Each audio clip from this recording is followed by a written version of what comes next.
Hey guys, thanks for tuning us in for the 4th episode of Good Questions with Cameron Dole. If you would, please take the time to drop a like, a comment, or feedback. Today's guests include Astronaut, Dr. Mike Massimino, Sean Evans, the host of Hot Ones, the game show on TruTV, new country artist from Canada, Manny Blu, and investigative reporter, author, correspondent, so many other things, Dylan Howard will be joining us as well. Our first guest, like I mentioned, is Dr. Mike Massimino. He's written a new kids book, SPACEMAN, the true story of a young boy's journey to becoming an astronaut, sharing his story from childhood through becoming an astronaut. You may also remember him from a recurring role on Big Bang Theory. First off, Mike, thanks so much for your time. Cameron, thanks so much for having me. It's a pleasure to talk to you again. Now being a spaceman, obviously, folks dealing with COVID-19, the coronavirus, social distancing, quarantining, and you may have a little bit of knowledge on the subject of being kind of closed in a bit, right? Yeah, it's really reminds me of what it's like to be in space in some ways. Living in close quarters with other people and needing to make sure you are respectful of each other and get along as best you can, putting on your best self because you've got to get along with each other. You don't want to be causing conflict where there's no reason to have that. So living in close quarters with people is something that I've done in space and doing it now, and other things too, like just remembering you're not alone. There are other people out there that we're all going through this together. And in space, when we had a problem, we had people to help us on the ground, the control center, and so on. And our families were still thinking about us, even though we were in space. And that's the same way it is here. Our support system, and we need to be a support system for other people. That's all still available. It's just not right in front of us like it typically might be. We mentioned the new book, Spaceman. It's the true story of a young boy's journey to becoming an astronaut. And for you, Mike, how cool is it to have this book out there and obvious a bit of a true story about yourself, right? Yeah, it is. It's a memoir. It's actually an adaptation of the adult book, Spaceman. The first word is the same, and then the rest of the title's a little bit different. The first book was an astronaut's unlikely journey to unlock the secrets of the universe, and this one is as you say, it's a young boy's true story of a young boy's journey becoming an astronaut. So it's more appropriate for the stories are more appropriate for younger kids. Appropriate meaning that I tried to. The first book was a New York Times bestseller, did really well, and there was nothing bad in it that wouldn't be appropriate for young kids. So a lot of young kids read the first book. And a lot of their parents read it and teachers, and I got some very nice notes back. And I thought that with all that reception that I had, I really wasn't targeting young people for it. It was more a generic sort of adult book for people of all ages. And I thought, well, maybe if we can really target this and bring in some new stories that weren't in the first book, rewrite what is there that I think would resonate with the young folks. That might be something that would be worthwhile, and that's what we decided to do, and our publisher went for it, and that's the new book that's out. So it's a rewrite with a bunch of new stories that I think are better, will resonate more with the younger people than some of the stories we had before. And Mike, talking about some rewrites of the stories, as you start thinking about the true story, I mean, your life, and you look back, and what was it maybe that sparked the interest, or maybe a couple of the new memories that came forward? How did those spark for you? Well, some of the things I wrote more about was, if in the last few years since I've left NASA, I've done a lot of speaking to lots of audiences, and I'm a professor at Columbia, and I speak to college students, and I sometimes speak at high schools through my job at Columbia, and at the Intrepid Museum. I meet up with a lot of younger kids, a lot of elementary, middle school kids as well, and there was just certain things that I think messaging that would be more appropriate for them. So, for example, I decided to share some of the stories I had, more of my stories from when I was in elementary school and middle school, of not doing as well as I'd like in school. I think going to school is the hardest thing that you can do. And it's hard, and sometimes you don't do as well as you'd like, and it's not because you're stupid. It's because it's hard. It's hard to learn stuff. Learning anything is not easy, and that's always been a struggle for me. And I had to work hard at it, and I didn't always do as well as I'd like. But what I found was if I just stuck to it and if I got help, I think that's what a lot of times we think, as a young person, I think something, oh, what am I going to do? I didn't do well on this test. What am I going to do? Go speak to your teacher. Try to find some help. Get someone to help you. And then it's just sometimes looking at it in a different way and not giving up, and maybe adjusting your study habits or concentrating on it a little bit more than maybe some other things. So I think that those are the types of things that I like to share. There's one in particular where I met after I became an astronaut, I went back to my elementary school, and my fourth grade teacher was still teaching at the school. And they arranged it so we would have lunch together during this visit when I was visiting different classrooms.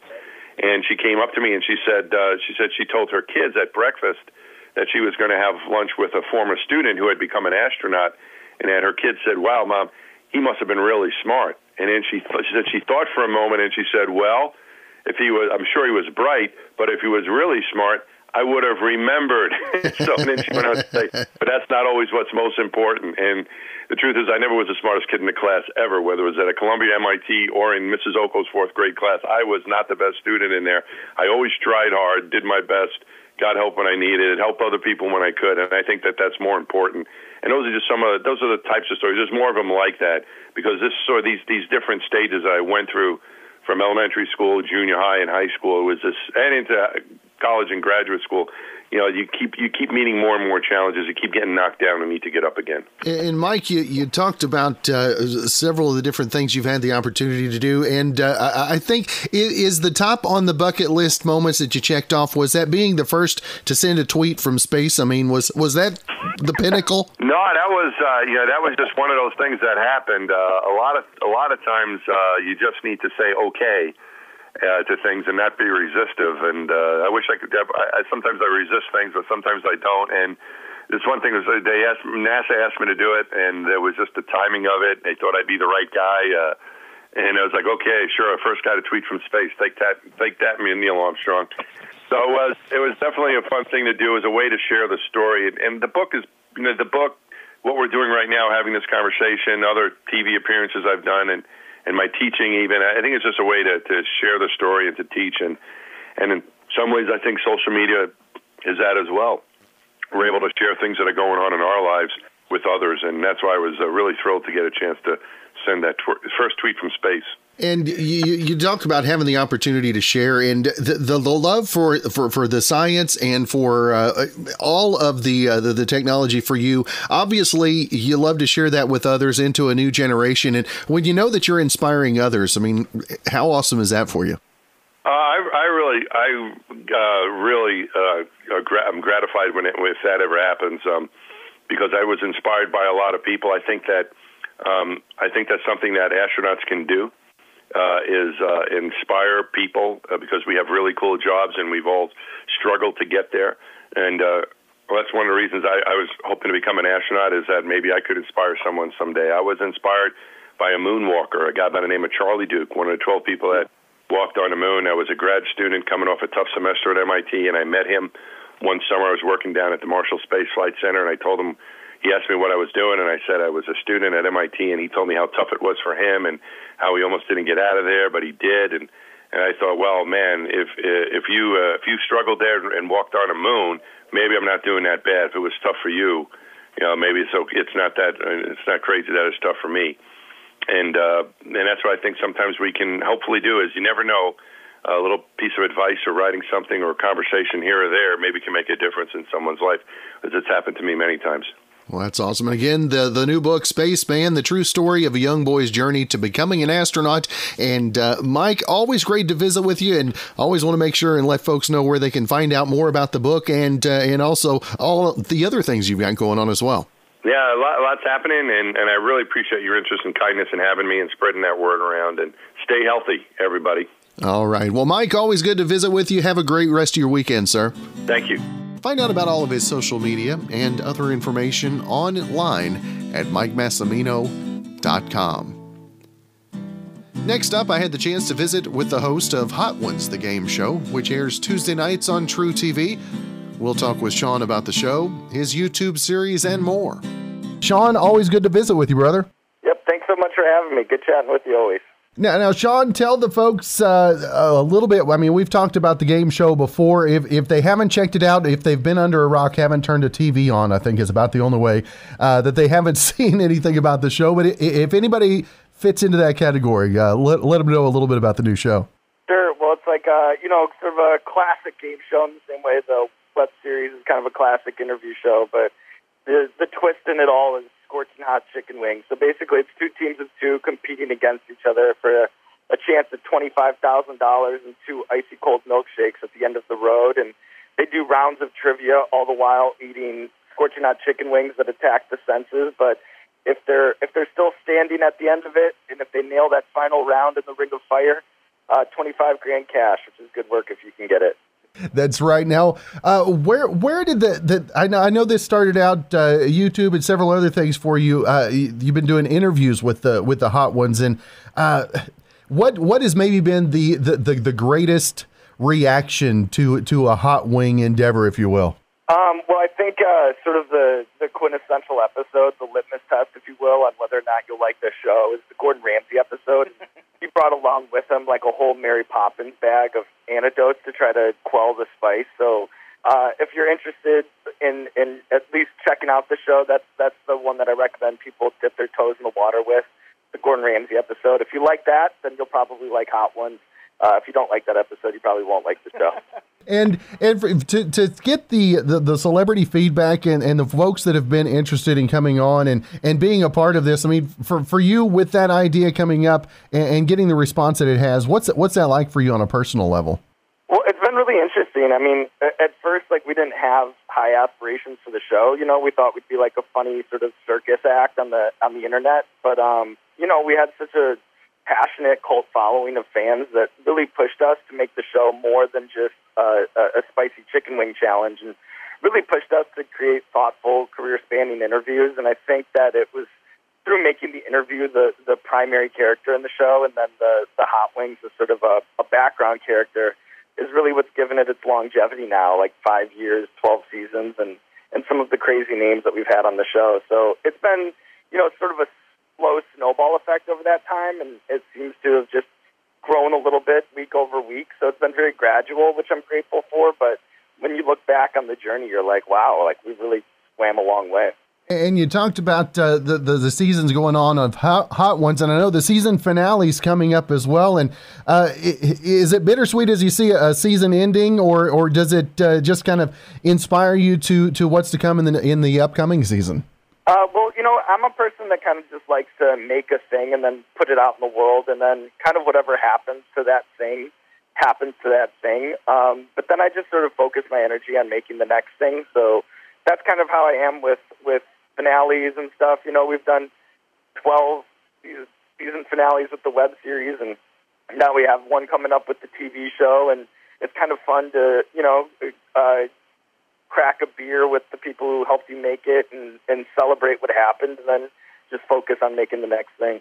Now, what kind of inspiration do you get for the next big thing? I mean, what kind of things inspire you on a daily basis?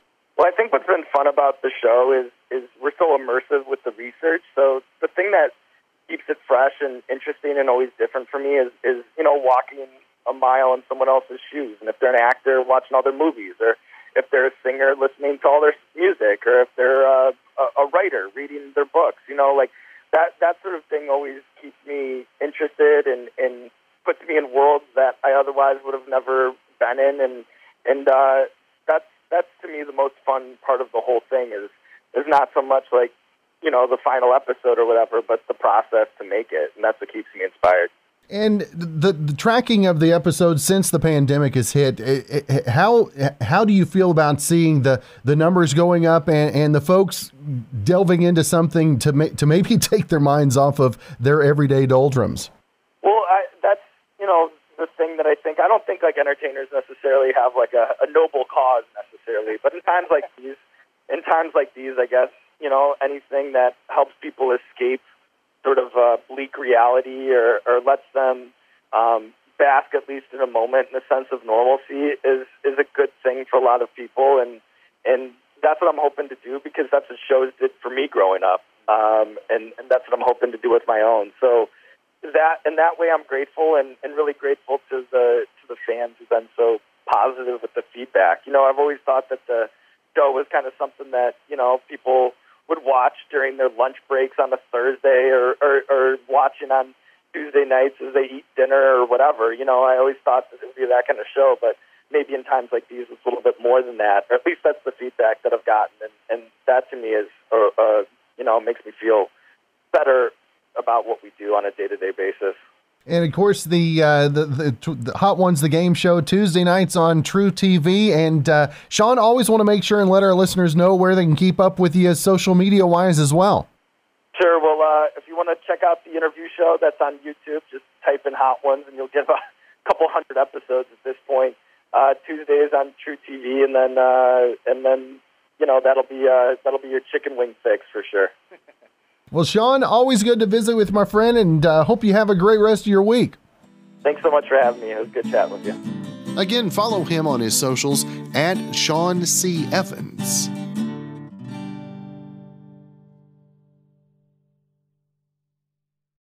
Our next guest is new Canadian country artist I was introduced a couple weeks ago.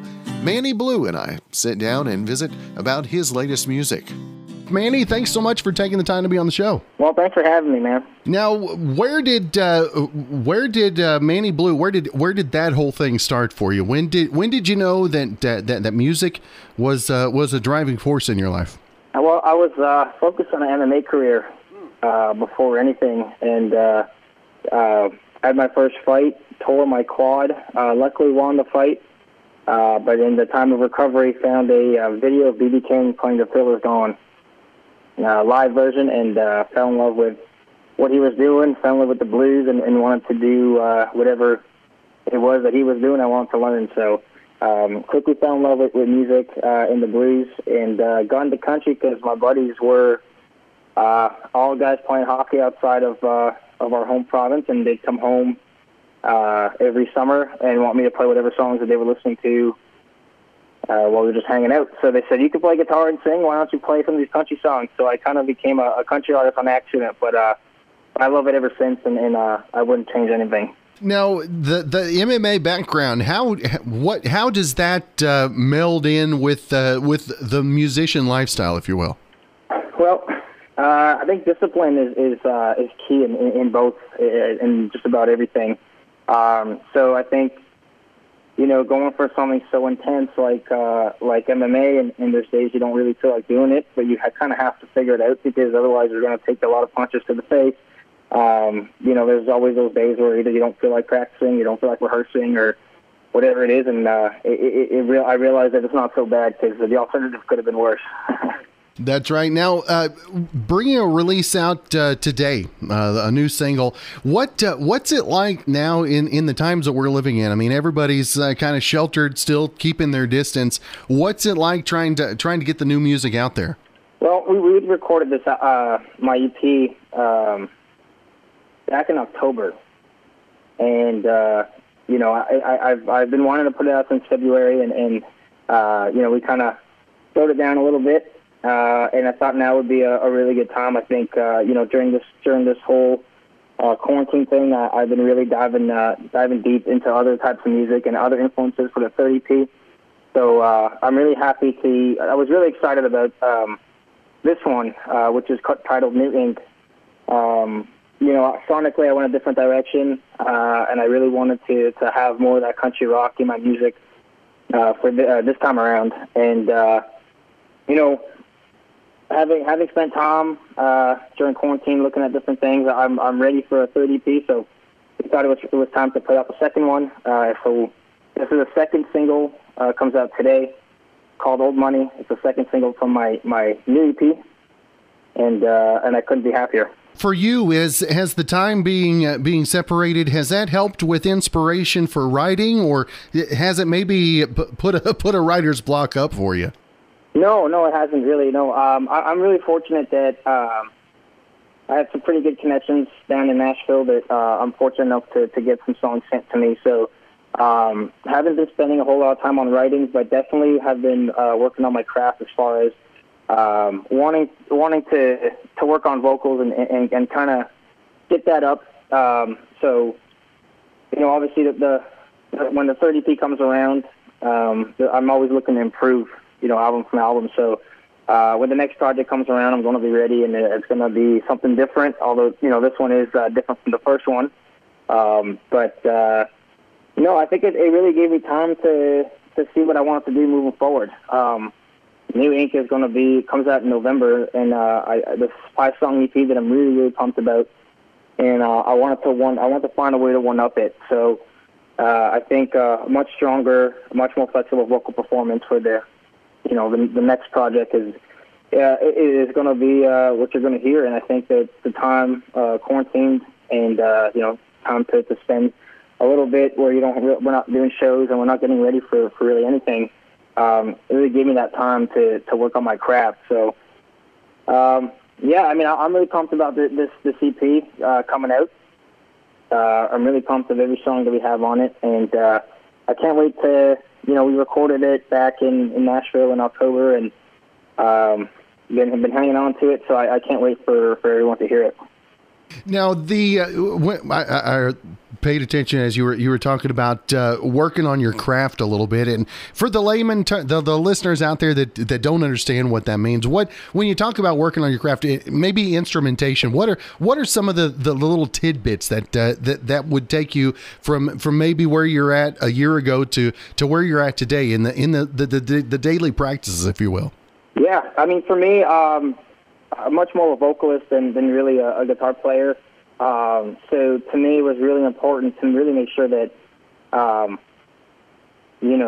take this time to be productive and become a much better singer, a much more flexible singer. And, I like big drums. I like loud guitars. And so definitely going to hear that on this EP we're going to be putting out in November. So it's really cool. I just want to keep that up and make the vocals match and get stronger. There you go. And again, the new EP is out today, and the single again, Manny, I want to make sure and let folks know where they can keep up with not only the new music, but everything you've got going on social media wise as well. Yeah, well, the EP actually comes out in November. Today we have the single "Old Money." "Old Money's coming out today, and you can keep up with anything we got going on Instagram, Manny Blu, BLU Music, or my website mannybluemusic.com, as well as Facebook and YouTube and Twitter. We've got all that stuff going. All right. Well, Manny, it's been great to visit with you. Looking forward to the EP in November. The new single is Old Town. You pick it up today, and Manny, hopefully we can catch up again real soon. Yes, I'd love to. Thank you so much. Find out more information online at mannybluemusic.com. And our final guest of this episode is Dylan Howard. Dylan is known for breaking some of the biggest stories in the past 2 decades. We're going to visit about his book, Epstein, Dead Men Tell No Tales. How timely some of the news is, especially during this campaign season. Dylan, always good to visit with you, my friend. Cameron, good to be talking with you again. Now, Dylan, obviously Democratic National Convention last week, Republican National Convention this week, and there's a lot of big names that obviously there's dirt in a lot of closets, and you've delved and dug up some dirt a little bit, haven't you? Well, yes. I mean, obviously the Jeffrey Epstein scandal is something that is swirling around both the DNC and the GOP. And it's interesting that it has not become a firebrand technique for either side. And I think this goes a long way to explain the nefarious links between Epstein, Maxwell, and both sides of the political aisle. This was not a scandal of sex trafficking that implicated just one ideological line. Over 4 decades, these two were able to operate in the United States seemingly with impunity during both GOP and DNC-run White Houses, which is perhaps why neither side has chosen to weaponize this as a campaign issue. And of course, one thing that we know is that Bill Clinton and the current president have also sought to minimize their involvement with Jeffrey Epstein, even though their connections are quite close. And I'll give you an idea of just how close the connections are were between Jeffrey Epstein, Ghislaine Maxwell, and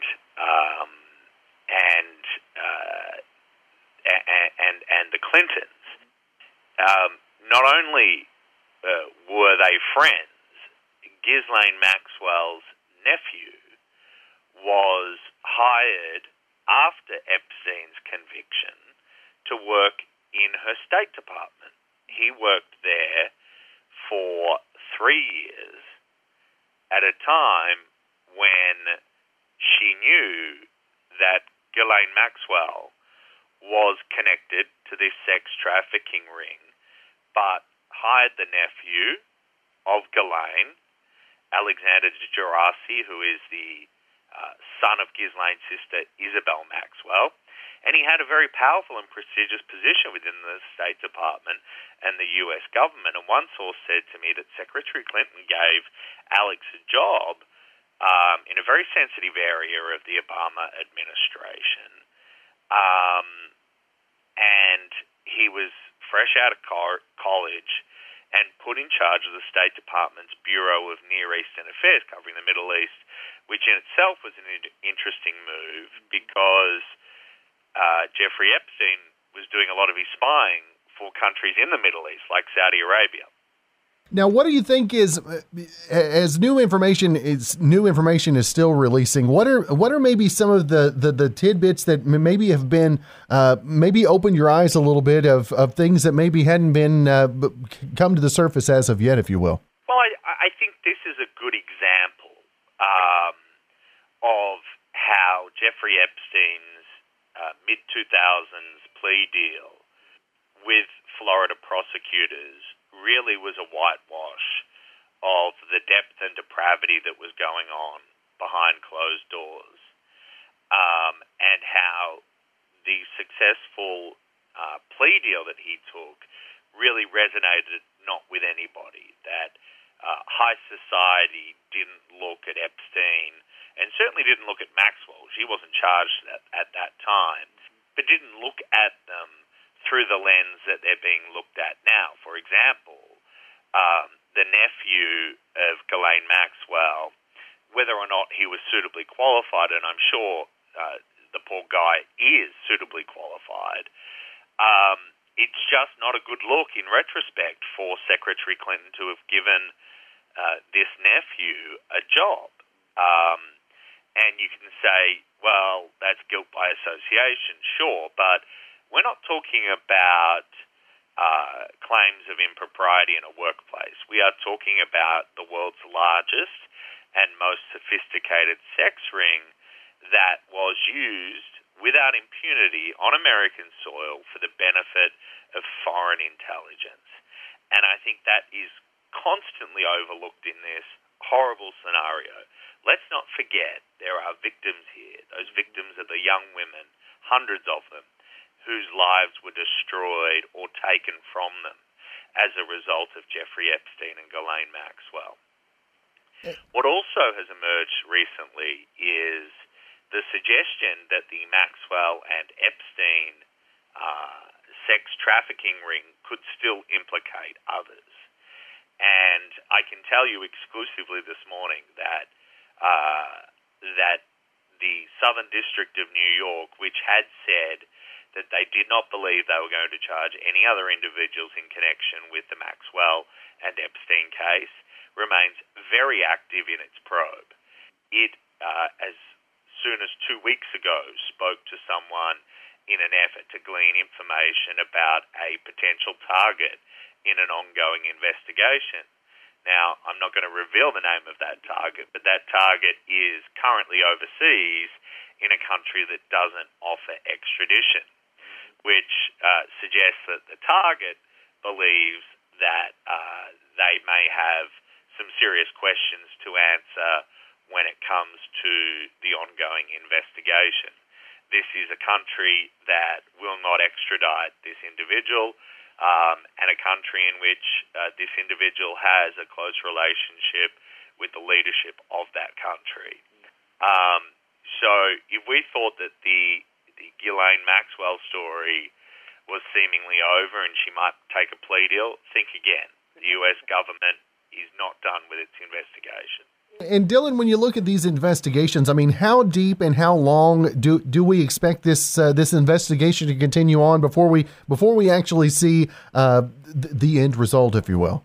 Look, no case is ever over until the statute of limitations expires. Now, in this particular scenario, the statute never really expires because of the nature of the crimes, and the fact that there was a plea deal that the federal government has effectively torn up. So I think what we'll see is a situation whereby the federal government will attempt to accumulate more evidence against Ghislaine Maxwell and possibly use that against her in order for her to take some sort of deal with the government to avoid a trial. But again, I must warn, be careful what you wish for, because if this becomes a public trial, I can't see how the U.S. government's inaction on the Epstein and Maxwell sex trafficking ring will be overlooked, and that will do tremendous damage to the U.S. government. The fact that it allowed these known sex traffickers, both sides of the political aisle allowed these known sex traffickers to operate on the United States, on United States soil, and forget about the espionage, allowed them to take and deprave the innocent lives of young women for their own financial gain and to pleasure or to meet their own sexual peccadillos. It's a heinous and uncomfortable thought. That is right. And again, Dylan, I want to make sure that we let our listeners know where they can find out more information. The book, Epstein, Dead Men Tell No Tales, and so many other investigative books as well, Dylan. Well, yes, of course. You can go to you can go and check out my Amazon page, which lists all the books. Barnes & Noble as well, but I would also suggest that people go to their local brick-and-mortar stores, which is perhaps more important than ever in the wake of the pandemic, and these businesses that have been horribly affected by the shutdowns, and I would encourage people to go to them and reward them in your state for having to survive this horrible situation. All right. Well, Dylan, always good to visit with you, sir, and hopefully catch up again real soon, my friend. Cheers. Take care. Again, find out more information, DylanHoward.com. Thanks again for joining us this episode of Good Questions with Cameron Dole. If you ever have a comment, a question, or anything else maybe you'd like to know, you can find me on Instagram, aka_Cameron, on Twitter @Cameron Dole, and my Facebook page @Cameron Dole Altus. If you'd like to help out in the funding for this podcast, feel free to click the support tab. We'll see you soon for episode 5.